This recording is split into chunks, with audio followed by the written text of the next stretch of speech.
आप सभी को मेरा प्रणाम। अंतःशक्ति विकास के लिए ध्यान। ध्यान का अर्थ है मग्न होना।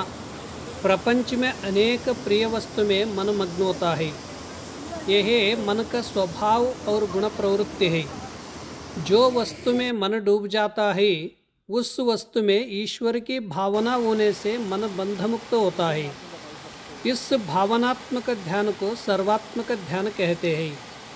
ध्यान योग का मुख्य लक्ष्य है मुक्ति, साक्षी प्रज्ञा, चित्त शुद्धि, अनंतता की दर्शन, परम संतोष, कैवल्य प्राप्त करना है।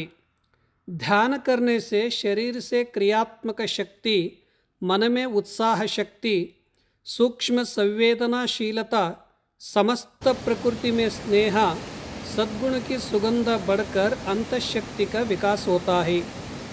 अनंत आकाश में प्रवेश करने के लिए भक्ति, श्रद्धा, आस्था भाव से शरीर मन मस्तिष्क संतुलन रखकर मन की अनंत विचार लहराई का लीलाओं से उत्पन्न हुआ सुख दुख का अतीत होकर अंतर ज्योति के दर्शन करना ध्यान की उन्नत अवस्था है। प्रयत्नपूर्वक ध्यान करते हुए मन मौन और शांत होता है। इससे भीतर का सूक्ष्म शरीर स्वच्छ दिखाई देता है। हृदय का धड़कन की आवाज़ स्पष्ट सुनाई देता है। ये ध्यान साधन की साधना से सिद्धि प्राप्ति होती है। इस सिद्धि शक्ति के द्वारा अनेक निगूढ़ रहस्य का अनुभूति प्राप्त होता है। ब्रह्मांड का अनंत शक्ति इस शरीर से जुड़ा हुआ है। ध्यान साधन से सुप्त शक्ति की विकास होने से सृष्टि स्थिति लयकर्ता के लीला पुरुषोत्तम के विराट रूप के दर्शन होते हैं। ध्यान करते हुए स्थूल जगत से सूक्ष्म जगत में प्रवेश करके आज्ञा चक्र के भीतर की भाग देखने से और वहाँ स्थान पर मन स्थिर करने से दिव्य स्वयं ज्योति का दर्शन होते हैं। शिव के त्रिनेत्र का स्थान रहने से इसको ज्ञान चक्षु कहते हैं।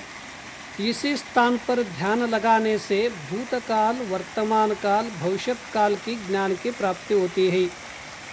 ध्यान साधन करने के लिए पहले एक गुरु के मार्गदर्शन की आवश्यकता पड़ती है, परंतु ध्यान करते करते अंदर एक ज्ञान का गुरु मिलता है जिससे प्रकृति में सकारात्मक ऊर्जा शक्ति ग्रहण करना, संत महात्माओं के हृदय मस्तिष्क का सूक्ष्म के विचार सुनना, दूसरों के मन में प्रवेश करके उनका मन में विचार को समझना, ये ध्यान साधन की परकाय प्रवेश कहते हैं।